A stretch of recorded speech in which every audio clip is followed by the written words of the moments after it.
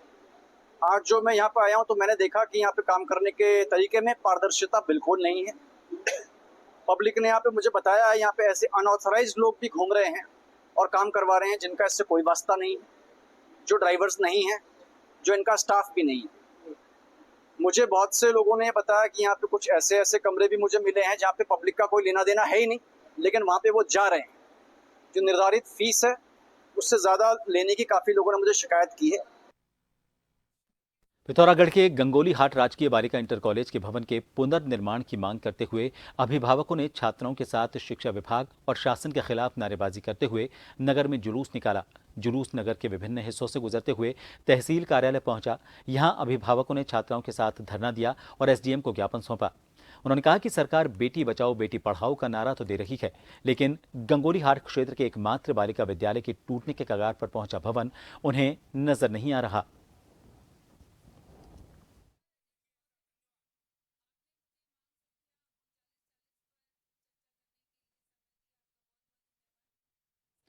Srinagar police ने एक बड़ी वारदात का खुलासा किया है। पत्नी की हत्या को आत्महत्या करार देने वाले आरोपी को पुलिस ने पौड़ी से गिरफ्तार किया। यहां पहले पति ने पत्नी को बेड से बेरहमी से मारा, फिर उसका गला घोंटकर शव को फंदे से लटका दिया।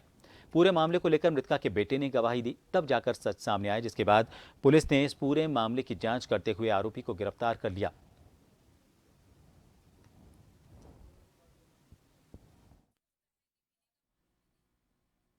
थाना श्रीनगर में एक महिला का शव घर के सीलिंग फैन से लटकता हुआ बरामद किया गया था, जिसमें पुलिस के द्वारा आईपीसी की धारा 306 में मुकदमा पंजीकृत किया गया था। इसमें जांच करने के उपरांत व पोस्टमार्टम करने के उपरांत ये तथ्य प्रकाश में आए कि इस महिला का हत्या इसके पति के द्वारा ही की गई थी और हत्या करने के उपरांत इस शव को सीलिंग फैन से लटका दिया गया था। इसमें धारा को परिवर्तित करते हुए आईपीसी की धारा 302 में इस को पंजीकृत किया गया और अभियुक्त को श्रीनगर की पुलिस के द्वारा गिरफ्तार किया गया, माननीय न्यायालय में पेश किया गया।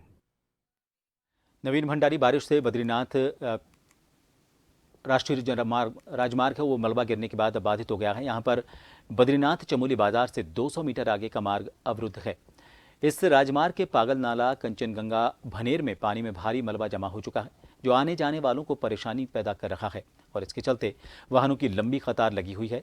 तो वहीं तीर्थ यात्रियों को भी भारी दिक्कत उठानी पड़ रही है। इससे यात्रियों की संख्या में भी कमी देखी गई। आपको बता दें कि यहाँ रात से ही मूसलाधार बारिश हो रही है। सूचना के बाद सड़क मार्ग को सुचारू करने में प्रशासन जुटा हुआ है।